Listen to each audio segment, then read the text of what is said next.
Assalamualaikum warahmatullahi wabarakatuh. Kembali lagi di channel Afrianto 70 dan teman-teman semua, mudah-mudahan senantiasa dalam keadaan sehat walafiat. Baik, jadi di video kali ini saya akan sharing kepada kalian tentang gimana cara membuat video, mulai dari alurnya, persiapan alatnya, pengambilan videonya, dan juga alat-alat yang dibutuhkan itu seperti apa. Dan seperti biasa, kita kumpulkan semangat dan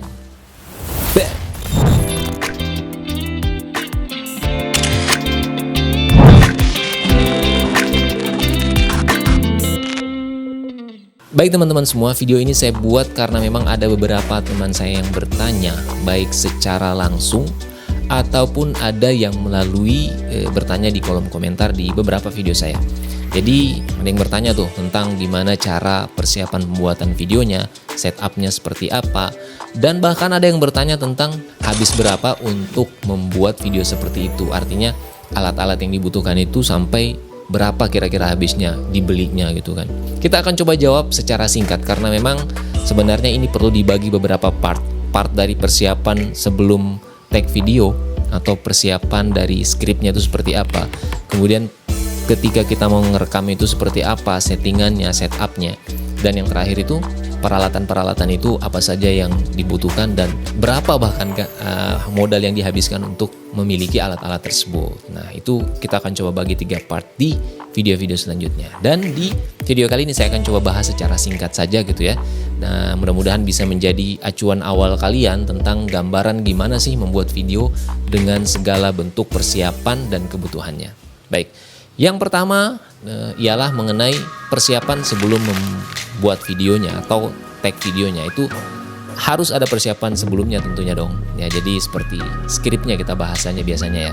Jadi mengenai alur cerita video yang akan kita buat atau apa saja yang ingin disampaikan di dalam video tersebut, itu sebenarnya nggak jauh beda dengan ketika kita ingin presentasi sebuah materi gitu ya. Kalau ketika kuliah mungkin pernah merasakan sampai nyiapin PowerPoint gitu kan, dan penjelasan-penjelasan kita bisa kita taruh di situ juga gitu ya. Nah, jadi kurang lebih nggak jauh beda seperti itu. Ini tuh sebenarnya presentasi aja gitu melalui video. Cuman mungkin ya kita sebutnya konten gitu kan. Alur cerita yang akan kita sampaikan di video kalau cuman talking head seperti ini, ya itu sama aja seperti presentasi, mulai dari pembukaan, isi materinya apa, kemudian tambahan-tambahan yang perlu kita sampaikan itu seperti apa. Nah, cuman bedanya kalau di video, di konten video seperti ini, kita perlu yang namanya B-roll. Nah, B-roll ini adalah scene-scene video tambahan, baik itu foto maupun video ya bentuknya.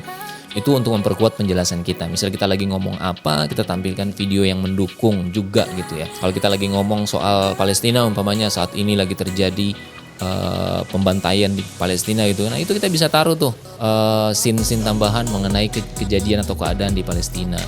Kurang lebih seperti itu. Ataupun saat ini yang terjadi antara Israel dan juga Iran gitu kan. Nah, kita lagi ngomong tentang itu ya, kita bisa tampilkan B-roll-nya atau tambahan video-video yang berkaitan tentang kejadian perang antara Iran dan Israel. Nah, kurang lebih seperti itu. Ini contohnya saja. Dan yang paling penting itu adalah audio recorder kita. Jadi perekam audio kita, suara kita itu harus lebih jelas. Karena kan video itu yang dibutuhkan adalah gambar dan suara. Jadi ketika gambarnya bagus, jelas, suaranya juga jelas, maka itu akan membantu penonton kita lebih betah menonton karena dia mendapatkan informasi yang jelas mulai dari suara dan gambar gitu. Pada saat pengambilan video ya seperti yang sudah saya sebutkan tadi, kita membutuhkan penataan cahaya yang baik ya. Kalau di sini kalian lihat ada beberapa cahaya, ada dari depan langsung menyorot ke saya, kemudian ada juga di sebelah sini ya tambahan cahaya yang menyorot ke bagian belakang saya untuk menambahkan elemen-elemen tambahan gitu kan. Kemudian juga ada partikel cahaya di belakang yang langsung menyorot ke dinding. Nah, itu akan memberikan efek yang membuat suasana di studio ini atau di ruangan ini jadi lebih enak dilihat gitu. Jadi nggak boring gitu, nggak flat cahayanya. Kemudian kalau kalian lihat ada efek cahaya jendela di sana, itu sebenarnya tambahan cahaya yang saya pakai dengan sorotan lampu langsung dari luar gitu. Jadi ada lighting ya. Jadi lighting besar di sana saya pakai Inbex, yang ini saya pakai SL60. Jadi gimana? Gampang kan ya? Pasti menurut kalian ribet karena penataan cahayanya aja ada beberapa gitu. Kemudian setup kamera gitu kan, audio. Nah, ini audionya direkam secara terpisah, bukan audio dari kamera. Ini kalau kalian dengar langsung audio dari kameranya, pasti banyak noise-nya gitu kan. Jadi ya nggak proper atau kurang proper sebenarnya pakai audio langsung dari kameranya. Baik kalian menggunakan HP maupun kamera langsung. Tapi ada satu cara ketika kalian nggak punya audio recorder yang seperti saya gunakan ini. Ini Zoom H1N ya, yang memang sudah sering dipakai juga untuk merekam audio. Nah, kalian bisa siasati kalau kalian pakai HP ataupun kamera ngerekamnya, tapi audio recordernya itu nggak punya. Kalian bisa pakai HP juga untuk merekam audionya. Cuman untuk lebih baiknya ketika sudah selesai rekam audio tersebut di HP, kalian harus edit lagi di Adobe Audition atau aplikasi yang semisal yang memang bisa mengedit ataupun memperbaiki suara kalian jadi lebih jernih dan lebih jelas lagi. Lalu kemudian untuk alat-alat yang dibutuhkan itu habis berapa modalnya gitu kan. Kalau kalian mau mendapatkan look ataupun video yang proper, mulai dari visual kemudian audio, ya mau nggak mau peralatannya harus dibeli gitu kan, dan itu memang tidak murah guys, teman-teman semua. Butuh modal. Seperti yang saya gunakan ini bukan alat yang benar-benar levelnya di atas juga gitu, yang high quality banget gitu. Ini saja saya masih ngerekam di Full HD, belum yang 4K. Saat ini tuh udah sangat udah jadi tren gitu kan, orang ngerekam itu dengan kualitas 4K, sehingga ketika diupload di media sosial manapun itu kualitas cahayanya akan tetap baik gitu, tetap jernih seperti itu. Talking head seperti ini kalian benar-benar butuh memang kualitas video yang lebih baik, karena memang orang pengen ngelihat secara detail gitu, jernih gitu, yang ditonton dan juga yang didengar itu jelas. Nah, ini juga kembali lagi dengan konsep kita gitu, mau seperti apapun standar alat kita, kalau kita menemukan konsep yang pas, itu juga akan tetap bisa dinikmati kok sama penonton. Jadi jangan terlalu khawatir masalah kualitas videonya gitu. Tapi memang ada standar khusus ketika kalian bermain di ranah khusus, kurang lebih seperti itu. Lalu kemudian habis berapa modalnya?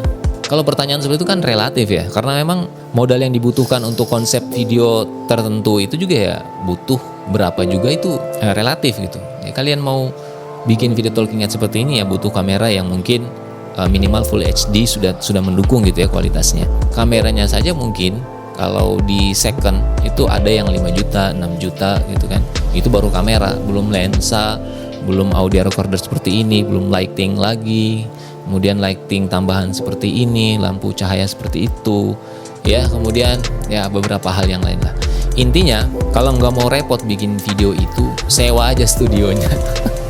Karena banyak sekarang studio yang sudah menyiapkan mulai dari studionya, ya tata ruangannya, kemudian juga kameranya dan alat-alatnya. Jadi kalian tinggal sewa, plug langsung pakai, tinggal ngerekam, siapin materi aja. Itu kalau nggak mau repot, ya.